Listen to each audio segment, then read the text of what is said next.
In the late 1950s, scientists accidentally discovered something that wasn't meant to exist. It was dubbed the frequency.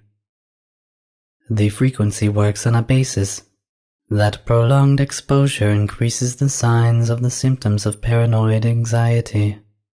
For example, somebody who was exposed for 10 minutes would have less indications than a person exposed for 1 hour.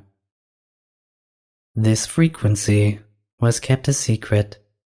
Should it be revealed, quite a bit of hysteria could be stirred up.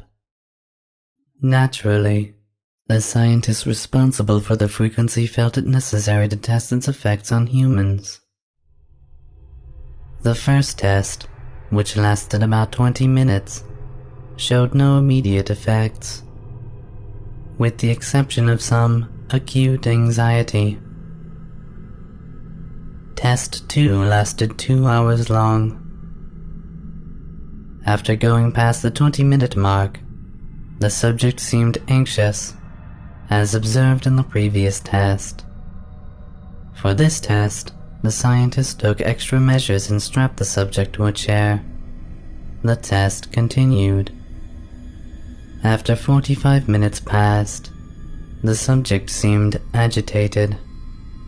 They stated that they were being bothered by some kind of fog in front of their eyes.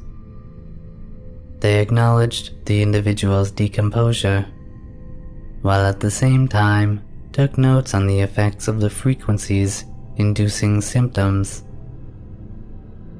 1 hour and 15 minutes on the timer. The subject appeared more distressed. The subject was constantly moaning and whining.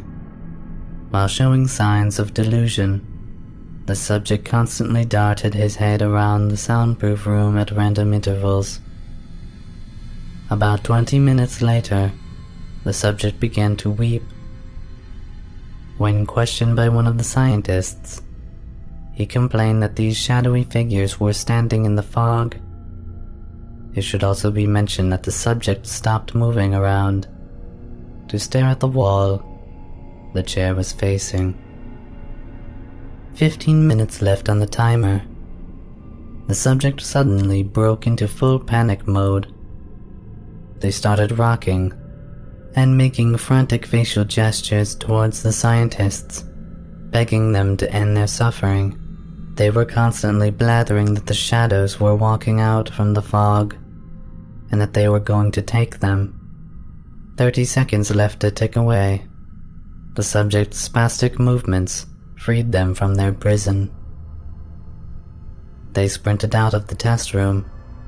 Before the scientists could stop them, the subject snatched a scalpel from a surgical table and grabbed the scientist nearest to him. The subject proceeded to drag the blade across the scientist's throat, ending their life. The subject then dug the scalpel into his own eyes and removed them from their sockets in an attempt to rid himself of the images.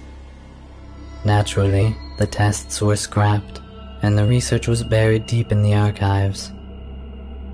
You see, the so-called frequency is a low and loud hum. One cannot listen to it for too long. Although it's probably too late, considering the time you've been on this site, trying to scare yourself, you'll soon too experience what real fear is. Let's review the facts. It is generated in a place which would cause mass panic if discovered. It makes you feel fear and anxiety. It makes a low, loud hum. All seems inconclusive, but wait. What's that sound coming from the device you are listening to this on?